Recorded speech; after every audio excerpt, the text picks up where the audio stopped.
시간 하나님의 말씀을 받겠습니다. 이 복된 시간에 우리에게 주신 하나님의 말씀은 사도행전 16장 30절에서 34절까지의 말씀입니다. 사도행전 16장 30절에서 34절까지의 말씀, 복음의 능력을 경험하라 라는 제목으로 하나님의 말씀을 받겠습니다. 사도행전 16장 30절에서 34절까지 말씀을 우리 한 절씩 교독해서 읽겠습니다. 그들을 데리고 나가 이르되 선생들이여 내가 어떻게 하여야 구원을 받으리이까 하거늘 이르되 주 예수를 믿으라 그리하면 너와 내 집이 구원을 받으리라 하고 주의 말씀을 그 사람과 그 집에 있는 모든 사람에게 전하더라. 그 밤 그 시각에 간수가 그들을 데려다가 그 맞은 자리를 씻어주고 자기와 그 온 가족이 다 세례를 받은 후, 다 같이 읽습니다. 그들을 데리고 자기 집에 올라가서 음식을 차려주고 그와 온 집안이 하나님을 믿음으로 크게 기뻐하니라. 아멘. 만능 열쇠가 있습니다. 저는 보지는 못했지만 만능 열쇠가 있다고 합니다. 마스터키라고 하죠. 마스터키를 가지고 열면 문이 다 열립니다. 그렇지만 그 모든 열쇠를 열 수는 없습니다. 왜냐하면 이 마스터키의 모양은 한정이 되어 있고 또 열어야 되는 문은 너무나 많기 때문입니다. 요즘에는 지문인식으로 또 번호키도 있고 음성인식도 있고 또 홍채인식하는 그런 열쇠도 있기 때문에 이제는 만능 열쇠는 쓸모가 없습니다. 우리의 인생도 그런 것 같습니다. 우리의 인생에도 수많은 문제들이 있습니다. 문제 가운데 잠겨 있습니다. 그 안에 갇혀서 나아갈 수 없는 문제들이 참으로 많지 않습니까? 자녀의 문제, 또 경제적인 물질의 문제, 건강의 문제, 관계의 문제, 셀 수 없는 수많은 문제들이 우리의 인생 가운데 또 산적해 있습니다. 그것들 우리 힘으로 열 수 있는 것들도 있지만 열 수 없는 것들이 훨씬 더 많습니다. 그래서 우리는 어떻게 하면 이 문제들을 열어갈 수 있을까? 더 많은 돈을 벌면 열 수 있을까? 더 많은 힘을 가지면, 더 많이 배우면 열 수 있을까? 라고 생각하면서 더 많이 가지려고, 더 많이 배워보려고, 더 많은 높은 자리에 올라가 보려고 애를 씁니다. 그런데 올라가 본 사람들, 돈을 많이 벌어본 사람들, 또 건강한 사람들, 인기가 많은 사람들에게 물어봤더니 그들도 여전히 풀지 못한 숙제가 많습니다. 우리 힘으로 풀 수 없는 문제들이 너무나 많습니다. 그래서 우리는 그 문제 가운데 갇혀 삽니다. 헤어날 수 없는 그 문제 가운데 있습니다. 오늘 우리가 읽었던 본문은 사도 바울이 실라와 함께 빌립보라는 지역에 가서 복음을 전하는 내용입니다. 여기에는 크게 세 가지 부류의 사람이 나옵니다. 첫 번째는 귀신 들린 여종이 나옵니다. 그리고 그 귀신 들린 여종을 데리고 이익을 취하고 있는 주인이 나오죠. 두 번째는 복음을 전하는 바울과 실라가 나옵니다. 그리고 마지막으로는 간수가 나옵니다. 이 세 사람이 나오는데 그들은 저마다 각자의 문제를 가지고 있습니다. 첫 번째 귀신 들린 여종은 어떤 문제가 있습니까? 악한 영에 사로잡혀 있습니다. 귀신에 사로잡혀 있었다라는 겁니다. 성경을 보면 구약 성경에 귀신이 잘 나오지 않습니다. 그렇죠? 그런데 어느 순간부터 갑자기 귀신들이 출몰하기 시작합니다. 어디부터 나옵니까? 예수님이 이 땅에 오시면서부터 귀신들이 득실득실하기 시작합니다. 그렇다면 그 전에는 귀신들이 없었을까요? 그 전에도 있었습니다. 그런데 왜 예수님 시대에 그렇게 많은 귀신들이 나옵니까? 간지를 일으키고 또 쓰러지게 하고 군대 귀신으로 사람을 피폐하게 만드는 그 귀신들에게 사로잡혔던 불쌍한 사람들이 많이 나옵니다. 왜냐하면 예수님께서 빛으로 그들을 비추셨기 때문입니다. 피할 수 없기 때문입니다. 예수님 이전에는 그들의 정체가 더 드러나지 않았습니다. 그렇지만 예수님께서 빛으로 오셔서 진리의 빛을 쫙 비추시니까 숨어있던 귀신들이 자신의 정체를 드러내는 겁니다. 지금 이 시대를 살고 있는 우리 시대도 마찬가지일 겁니다. 지금 이 시대는 귀신이 없을까요? 귀신에게 사로잡혀 있는 불쌍한 영혼들이 분명히 있을 겁니다. 지금도 신음하고 지금도 죽어가고 있는, 고통 가운데 사로잡혀 있는 분명히 그런 영혼들이 있을 줄 믿습니다. 그렇게 악한 영에게 사로잡혀 있는 한 부류의 사람이 있습니다. 두 번째는 복음을 전합니다. 복음을 통해서 그들을 자유케 하는 인생으로 살아갑니다. 그런데 그들 역시 사로잡히는 그런 처지에 놓이게 됩니다. 현실의 문제를 만나게 될 수 있습니다. 우리가 그리스도인으로 살아가지만, 하나님의 백성으로 살아가고 있지만 피할 수 없는 문제들이 분명히 있습니다. 그런 문제들이 우리 가운데 있고 우리는 그것을 뚫고 나아가야 하는 그런 숙제를 가지고 있는 거죠. 마지막으로는 자기가 갇혀 있는지 알지 못하는 사람입니다. 어디에 갇혀 있습니까? 죄에 갇혀 있습니다.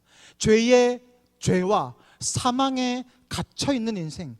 그러면서도 정작 자기는 자유하다고 착각하며 살아가고 있는 이 세 가지 부류의 인생이 오늘 본문에 등장합니다. 우리의 모습을 다시 한번 이들의 모습을 통해서 조명해 보기를 원합니다. 나의 문제는 어디에 있습니까? 많은 사람들이 자녀의 문제에 갇혀 있는 사람들을 바라봅니다. 그들은 자녀에게 자신의 모든 것을 맡기며 살아갑니다. 이 자녀가 나의 자아 실현을 해줄 것처럼 믿으며 살아갑니다. 그러다가 배신을 당합니다. 버림을 받기도 합니다. 자녀가 우리가 붙잡아야 할 그런 구원의 대상이 아니기 때문입니다. 우상이 될 수 있습니다. 물질과 또 내가 뭔가를 많이 가져서 높은 지위에 올라서 그것이 나를 구원해 줄 거라고 믿으며 살아가지만 여전히 그런 문제 가운데 벗어나지 못하는 그런 인생으로 살아가기도 합니다. 여러분은 어떤 문제 가운데 살고 있습니까? 어떤 헤어나올 수 없는 문제 가운데 여러분은 처해 있습니까? 오늘 이 말씀을 통해서 우리를 구원해 주실 그 이름을 붙잡고 나아가는 귀한 은혜의 시간이 될 수 있기를 주님의 이름으로 축복합니다. 첫 번째, 귀신 들린 여종이 나옵니다. 이 여종은 불쌍한 인생이 되었습니다. 악한 영에게 사로잡혀서 주인에게 모든 것을 다 피를 빨리고 살아가는 겁니다. 구원해 줘야 되는데 세상은 그 여종을 구원할 수 있는 능력이 없습니다. 우리의 힘으로는 감당할 수 없는 문제가 있기 때문입니다. 오히려 세상은 그렇게 불쌍한 그 여종을 가지고 자기의 이익을 취하고자 합니다. 그것이 바로 이 세상의 모습이지 않습니까? 도와주지는 못할 망정 그 사람을 이용해서 나의 이익을 취하려고 하는 것, 그것이 바로 세상의 모습이기도 합니다. 오늘 바울과 실라는 복음을 전하면서 그 여종의 귀신 들린 여종을 통해서 복음을 전하는 것을 방해를 받습니다. 그때 바울이 어떻게 합니까? 예수 그리스도의 이름으로 그 귀신을 쫓아내었습니다. 악한 영은 우리의 힘의 밖에 있습니다. 우리의 능력 밖에 있습니다. 우리의 힘으로는 감당할 수 없습니다. 그렇지만 누가 감당할 수 있습니까? 예수 그리스도, 예수님의 이름의 능력을 힘입어서 선포하면 그 자리에 악한 영들이 떠나갑니다. 저도 한 번씩 공격을 받을 때가 있습니다. 귀신이 오는 건 아니고요. 그런 기도가 막힐 때가 있습니다. 예배 자리로 가는데 자꾸 막힐 때가 있습니다. 그때 담대하게 선포해야 합니다. 예수의 이름으로 명하노니 사탄아 물러가라 라고 하면 기도의 문이 열리는 것을 너무나 많이 경험하기도 합니다. 여러분의 삶의 현장에서 날마다 예수님의 이름을 선포하십시오. 그곳에 예수의 이름을 선포하고 악한 사탄을, 악한 영을 대적하십시오. 그러면 악한 영이 떠나갑니다. 자유케 되는 역사가 일어납니다. 어떻게 우리가 그 악한 영을 이길 수 있겠습니까? 우리의 힘으로는 불가능합니다. 그렇지만 예수님의 이름의 권세를 누구에게 주셨습니까? 하나님의 자녀, 우리에게 주셨습니다. 이 권세를 사용해야 합니다. 사용하면 자유케 될 줄 믿습니다. 그런 은혜를 경험하시는 우리 성도님들 되시기를 주님의 이름으로 축복합니다. 오늘 바울과 실라는 귀신에게 사로잡혀 있는 그 여종을 예수의 이름으로 자유케 하였습니다. 그는 이제 죄에서, 그 악한 영에서 자유케 되는 놀라운 축복을 받았습니다. 그러면 칭찬받아야 하지 않겠습니까? 그런데 자신의 이익이 끊어진 것을 본 주인이 바울과 실라를 고소합니다. 그리고 그는 감옥에 갇힙니다. 매우 심한 매질을 당하고 착고에 발이 매이고 감옥에 갇히는 신세로 전락합니다. 성도 여러분, 그런 상황이 오면 어떻게 하는 게 자연스러운 반응이겠습니까? 그런 상황이 여러분 처한다면 여러분은 어떻게 반응하시겠습니까? 제가 상상을 해봤습니다. 내가 복음을 전하다가 귀신을 쫓아내고 복음을 전해서 많은 사람들이 살리고 있습니다. 그런데 억울하게 엄청나게 매를 맞고 감옥에 갇히는 상황이 된다면 저는 원망을 조금 할 것 같습니다. 하나님 왜 이러십니까? 내가 하나님 위해서 이렇게 열심히 살았는데 왜 내가 이런 고통을 당해야 합니까? 원망과 불평으로 나아가지 않겠습니까? 그런데 오늘 바울과 실라는 원망하고 불평하지 않았습니다. 원망하고 불평하기 너무나 좋은 상황인데도 불구하고 그들은 원망과 불평 대신에 감사와 찬양을 하나님께 올려드립니다. 그러니까 주위에 있던 죄수들이 이상하게 생각하는 겁니다. 분명히 복음을 전하다가 심하게 매질을 당하고 이렇게 갇혀왔는데 어떻게 저 사람들은 하나님을 찬양할 수 있는가 하고 그들을 유심히 보았다라고 성경은 이야기하고 있습니다.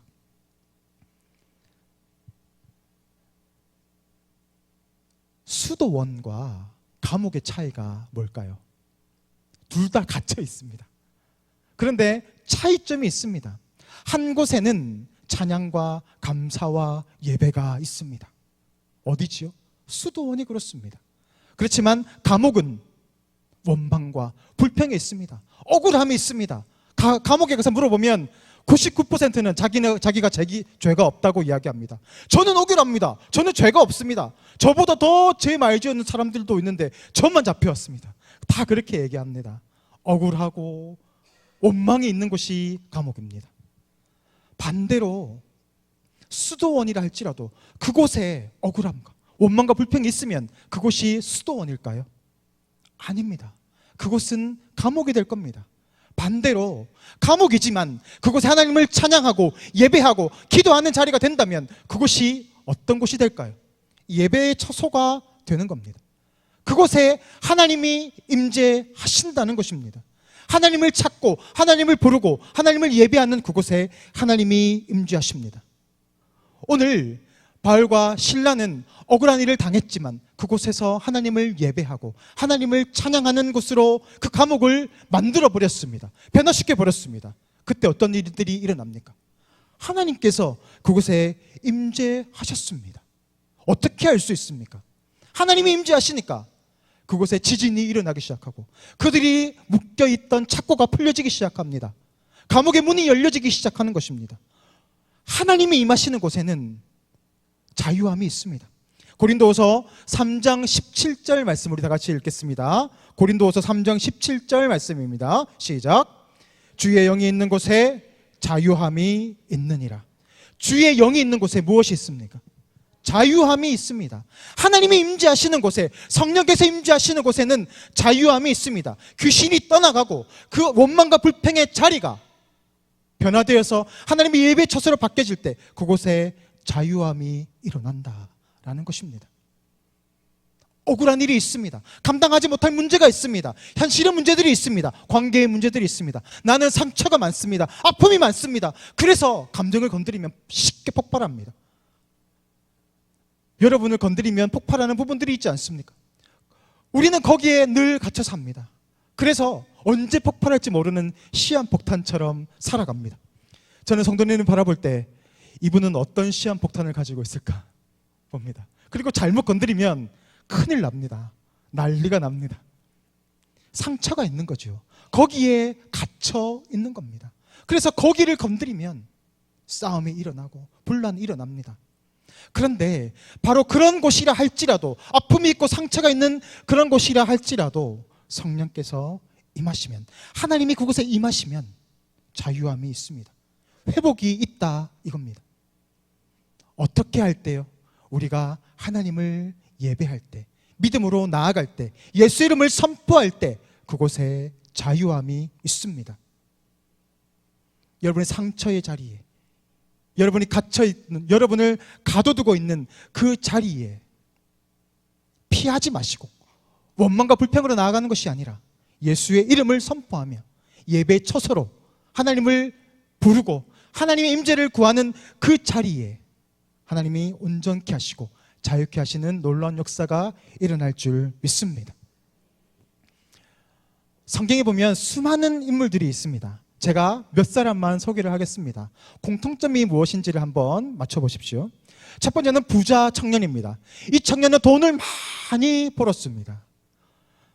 그렇지만 공고함이 있었습니다. 그 공고함을 찾다가 그 공고함을 채워줄 대상을 발견하게 됩니다. 바로 예수님이었습니다. 예수님이 그들의 마을에 오신다는 소식을 듣고 이 부자 청년은 나무로 올라갑니다. 삭개옵니다. 뽕나무에 올라가서 예수님을 바라봅니다. 예수님을 만나고 싶다. 그런 간절한 소망을 가지고 바라봅니다. 그런데 놀랍게도 예수님께서 삭개오를 만나 주셨습니다. 삭개오야, 내려오너라. 내가 오늘 너희 집에 유하여야 하겠다. 너무 부럽지 않습니까? 예수님이 우리 집에 오신대요. 그러니까 삭개오가 너무너무 즐거워서 기뻐서 기쁨으로 예수님을 맞이하고 많은 음식을 차립니다. 그리고 예수님을 만나면서 그의 인생이 변하기 시작하는데 그의 고백이 무엇입니까? 내가 토색한 것이 있으면 4배나 갚겠습니다 라는 겁니다. 그의 직업이 뭡니까? 세리 아닙니까? 세리였습니다. 그런데 그 세리가 내가 토색한 것이 있으면 4배나 갚겠다라고 한다면 무슨 의미일까요? 나의 모든 재산을 다 바치겠다, 돌려주겠다, 다 내려놓겠다라고 하는 고백 아니겠습니까? 그는 그런 변화된 인생을 살았습니다. 그렇다면 여러분, 삭개오가 변화된 그 인생과 여러분과 무슨 상관이 있습니까? 그가 예수님을 만나서 예수님을 만나고 그의 인생이 변화되는 놀라운 은혜를 경험했습니다. 그것과 여러분이 무슨 상관이 있습니까? 10명의 문둥병자가 있었습니다. 그들의 소망은 무엇일까요? 자나깨나 우리의 소원은 통일이지만 10명의 문둥병자의 소원은 뭘까요? 병고침 아니겠습니까? 병에서 낫게 되는 것 아니겠습니까? 날마다 그 병고침을 위해서 낫기를 위해서 그렇게 구하고 있을 때 예수님이 그들을 찾아오셨습니다. 그들을 만나 주셨습니다. 그들이 예수님께 간구합니다. 나의 병을 고쳐주십시오. 나를 불쌍히 여겨주십시오. 그때 예수님께서 그들의 병을 고쳐주셨습니다. 그들이 깨끗하게 나음을 입었습니다. 예수님은 그들에게 얘기합니다. 제사장에 가서 너희 몸을 보이고 이제 다시 그렇게 건강하게 살아라 라고 말씀하십니다. 그들이 예수님을 만나서 꿈에도 소원인 문둥병에서 해방되고 다시 사랑하는 가족을 만나게 됩니다. 다시 이스라엘의 사회로 돌아가는 그런 놀라운 축복을 경험합니다. 그들이 변화되었습니다. 그들이 고침을 받았습니다. 그것과 우리가 무슨 상관이 있습니까? 우리가 문둥병이 걸리면 모르겠지만 무슨 상관이 있죠? 비전의 사람이 있습니다. 누굽니까? 요셉 아닙니까? 그는 꿈을 가지고 살아갔던 사람입니다. 하나님께서 보여주신 꿈과 비전을 가지고 살아갔습니다. 그는 꿈을 꿉니다. 11집단이 자신의 집단을 향해서 절을 하더라. 그 형에게 이야기하니까 형이 얼마나 기분이 나쁘겠습니까? 참 눈치는 없죠. 그래서 형에게 미움을 받습니다. 근데 그것으로 끝나는 게 아니라 해와 달과 11별들이 자신을 향해서 절을 하더이다 라고 이야기합니다. 그리고 형이 그때부터 이 요셉을 미워하고 죽이고자 하였습니다. 그래서 어떻게 됩니까? 진짜 엄청난 고생을 하지 않습니까? 팔려가서 종으로 팔려가고 그곳에서 억울한 일을 당해서 감옥에 갇히고 10여 년을 그렇게 감옥에 갇혀서 소망이 없게 살아갔습니다. 그렇지만 요셉은 끝까지 하나님이 보여주신 그 비전을 놓지 않았습니다. 하나님께서 반드시 나를 회복시켜 주실 것이고 나에게 보여주셨던 그 꿈과 그 비전대로 나를 온전케 하여 주실 것이다 라는 믿음을 가지고 살아갑니다. 그리고 하나님께서는 결국 때가 되매 그를 애굽의 총리로 세우시는 겁니다. 그가 바라보았던 그 비전처럼 결국 하나님께서 요셉을 온전케 하셨습니다. 총리로 만들어 가셨습니다. 믿음으로 바라보면 하나님이 역사하시지요. 요셉이 총리가 되었습니다. 그게 우리와 무슨 상관이 있습니까?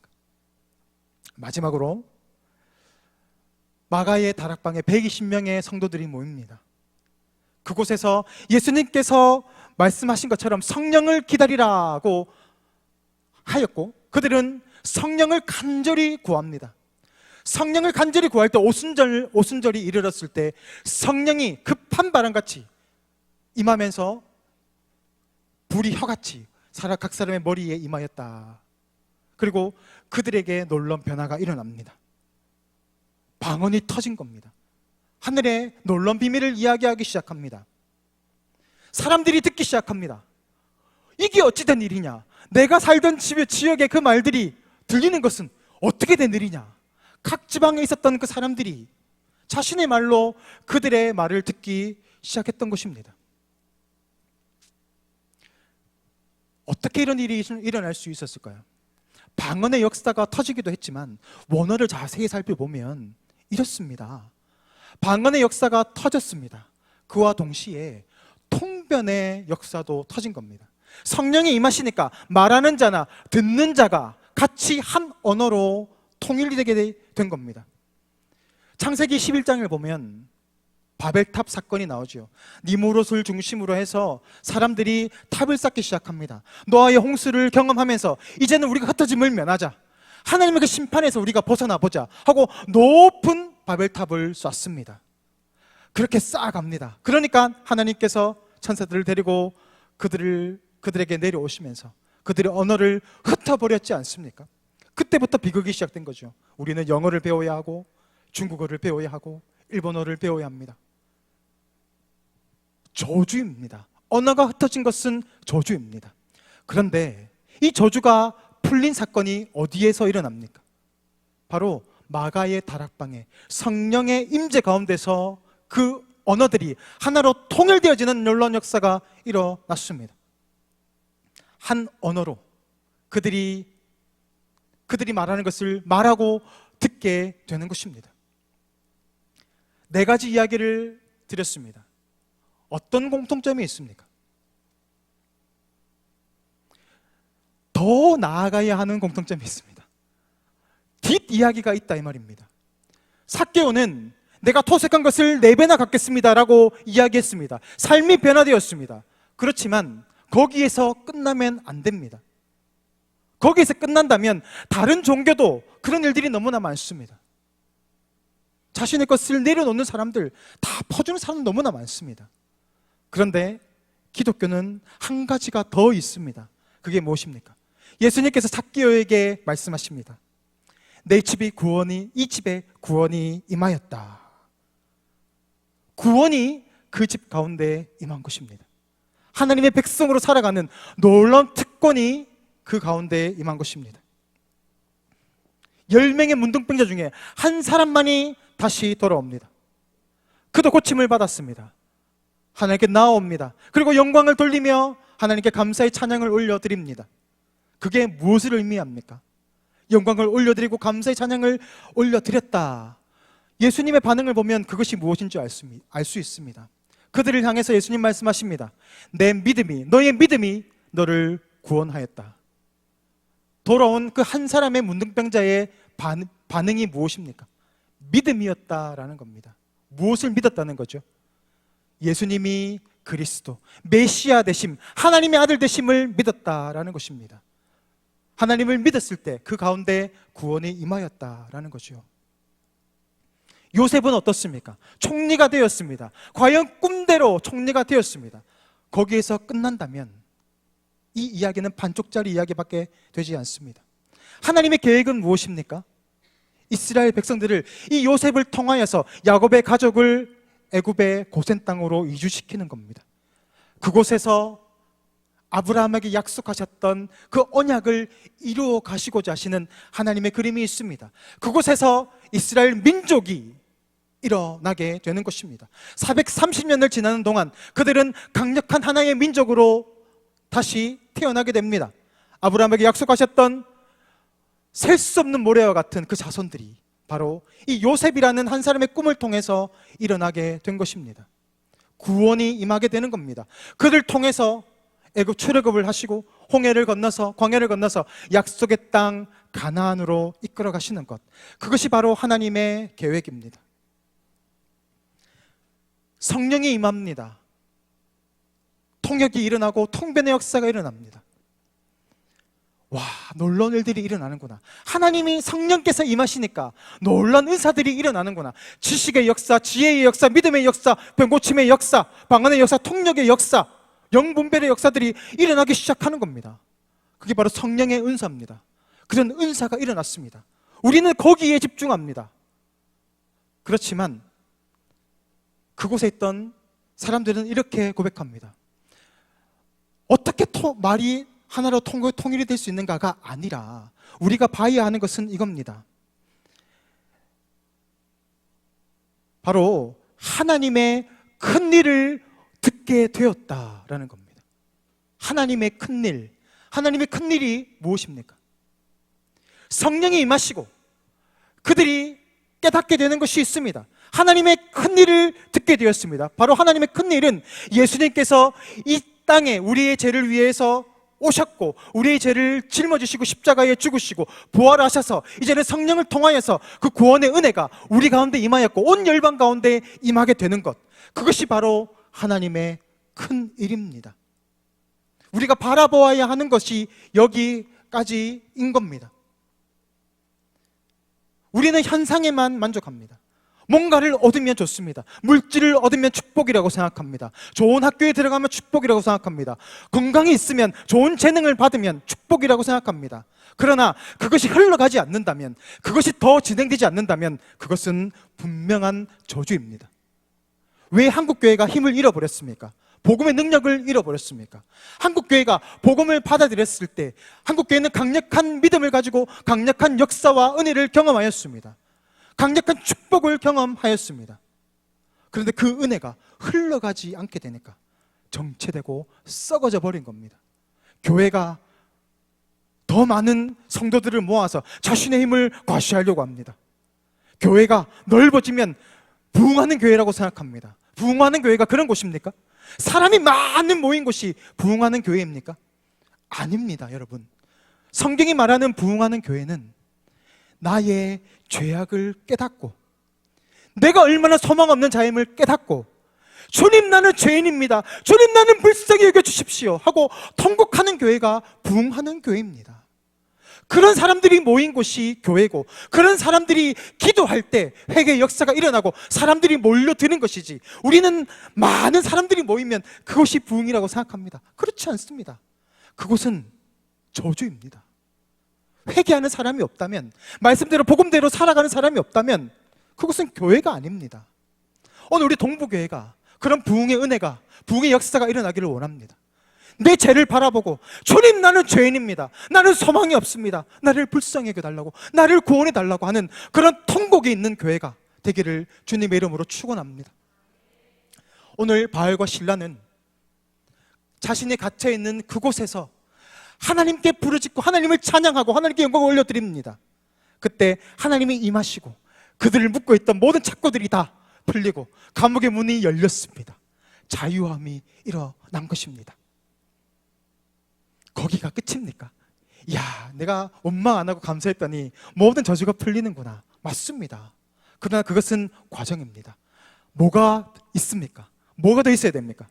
하나님의 큰 일이 기다리고 있습니다. 바알과 실라는 도망가지 않았습니다. 문이 열렸고 착고가 풀렸지만 그들은 도망가지 않고 하나님의 큰 일을 기다리고 있습니다. 그리고 오늘 우리가 읽었던 본문이 바로 하나님의 큰 일이 일어난 사건입니다. 어떤 일이죠? 간수가 놀래서 뛰어옵니다. 자다가 지진이 난 것을 보고 왔더니 감옥의 문이 다 열려 있습니다. 이제 나는 망했구나. 이제 나는 죽었구나. 그리고 자신의 칼을 빼들고 작을 하려고 합니다. 그때 바울이 소리칩니다. 그 칼을 거두시오. 우리가 다 여기 있습니다. 우리가 모두 다 여기에 있습니다. 간수가 놀래 자빠집니다. 문이 열렸고 도망가면 되는데 아무도 도망가지 않고 그 자리를 지키고 있었기 때문입니다. 그때 간수가 고백하는 게 어떤 것입니까? 사도행전 16장 30절에서 31절 말씀을 우리가 같이 믿음으로 읽겠습니다. 시작. 그들을 데리고 나가 이르되 선생님들이여 내가 어떻게 하여야 구원을 받으리까 하거늘 이르되 주 예수를 믿으라.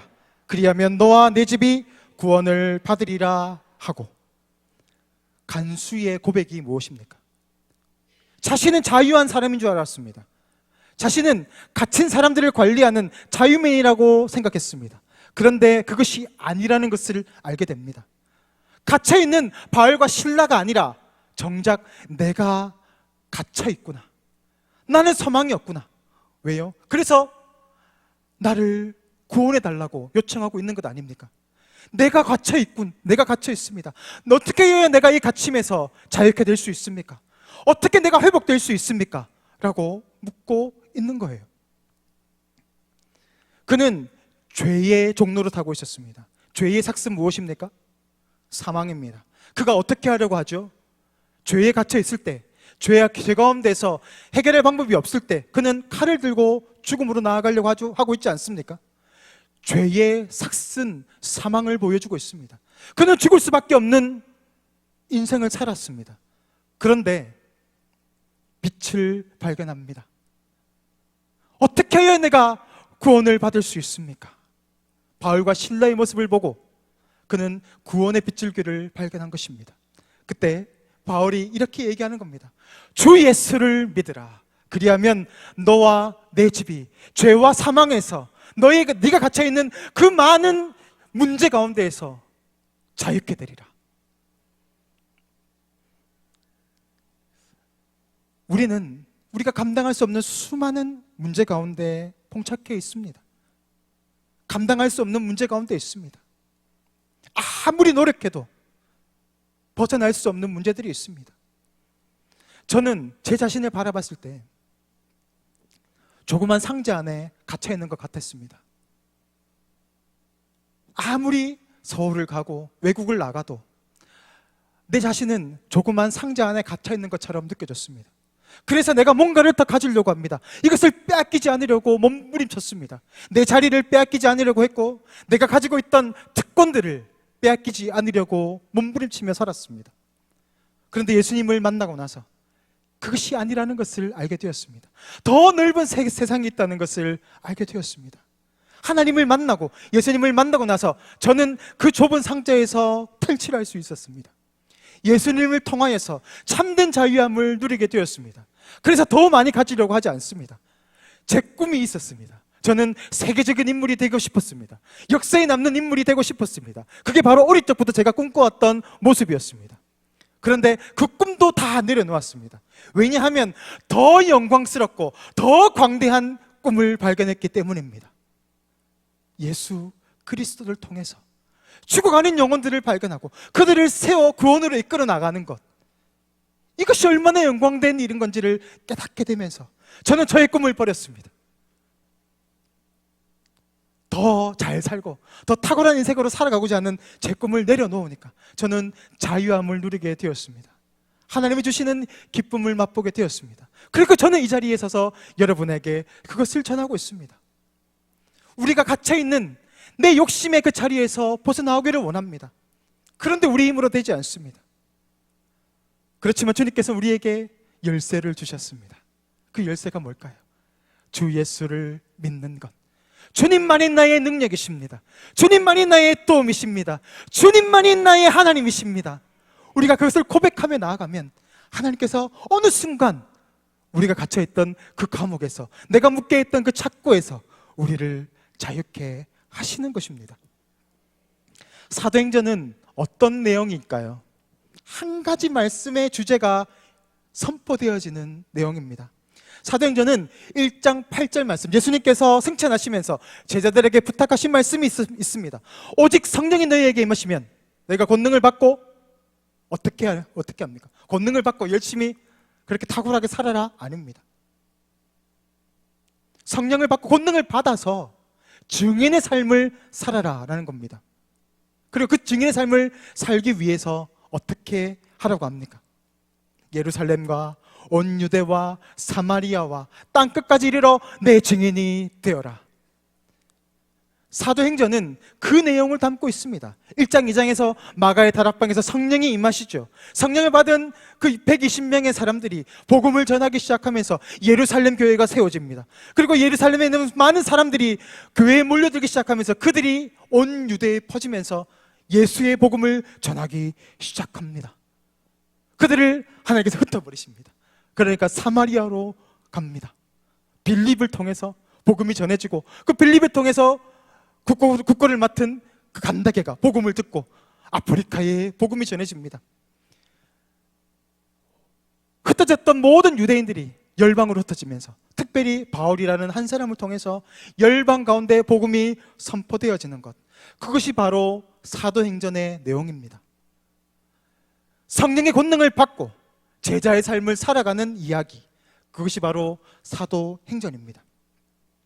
그 사도행전의 이야기는 지금도 끝나지 않았습니다. 지금도 우리에게 여전히 숙제로 남겨져 있습니다. 우리가 그 은혜를 받은 사람들 아닙니까? 바울이 전해서 온 유럽이 복음을 듣게 되었고, 그 유럽을 통하여서 미국이 복을 받고, 미국이 복을 받아서 다시 아시아로 우리에게까지 온 것 아니겠습니까? 그렇다면 복음을 전해야 하는 그 사명은 지금도 저와 여러분에게 주어져 있습니다. 먼저 우리가 복음 안의 자유함을 누리고 우리가 누렸던 그 자유함을 전하는 인생으로 살아가기를 축복합니다. 왜 우리에게 물질의 복을 주셨습니까?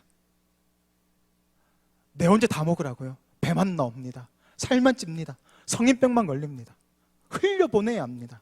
왜 나에게 건강을 주셨습니까? 왜 튼튼한 두 다리를 주셨습니까? 복음을 전하라고요. 왜 나에게 지혜를 주셨습니까? 그 지혜를 통해서 복음을 전하라고요. 복음의 증인이 되라고 우리에게 주신 것인 줄 믿습니다. 여러분 받은 은사들이 있을 줄 믿습니다. 하나님께서 여러분께 보여주셨던 능력들이 있을 줄 믿습니다. 성령의 능력을 통해서 여러분 권능을 많이 받으시기를 축복합니다. 그러나 거기서 그치는 것이 아니라 내가 받았던 그 은사와 능력을 통해서 내 가정이 구원을 받고, 믿지 않는 내 남편이, 아직도 돌아오지 않는 내 자녀에게 복음을 전하는 복음의 증인으로 살아가십시오. 더 흘러서 믿지 않는 내 이웃, 내 가족, 내 친척들에게 복음을 전하고, 더 나아가서 열방을 향해서 같이 기도로 동참하는 그런 선교사의 삶을 살아가는 우리 동북의 성도님들 되시기를 축복합니다. 우리가 받았던 그 귀한 은혜들을 오늘도 잘 간직하고 그 은혜를 통해서 복음의 증인으로 귀하게 쓰임받는 그런 하나님의 백성으로 살아가시기를 주님의 이름으로 축복합니다. 이 시간 다 같이 기도하겠습니다. 사랑과 내가 풍성하신 하나님 아버지 은혜를 감사를 드립니다. 오늘 말씀을 통하여서 우리가 붙잡아야 하는 것이 무엇인지를 다시 한번 깨닫게 하시니 감사를 드립니다. 내가 붙잡아야 하는 것은 이 세상의 명예와 재산과 이 세상의 부귀와 영화가 아니라 오늘도 주신 그 능력과 은사를 통하여서 하나님의 나라를 전하고 복음을 전하는, 하나님의 나라를 세워가는 복음의 일꾼으로, 복음의 증인으로 살아가라고 하시는 하나님의 뜻을 깨닫고 나아가기를 원합니다. 오늘 우리 가운데 지혜를 더하여 주시고 능력을 더하여 주셔서 복음의 증인으로 살아가는데 부족함이 없도록 은혜를 더하여 주시옵소서. 예수 그리스도 이름으로 기도드리옵나이다. 아멘.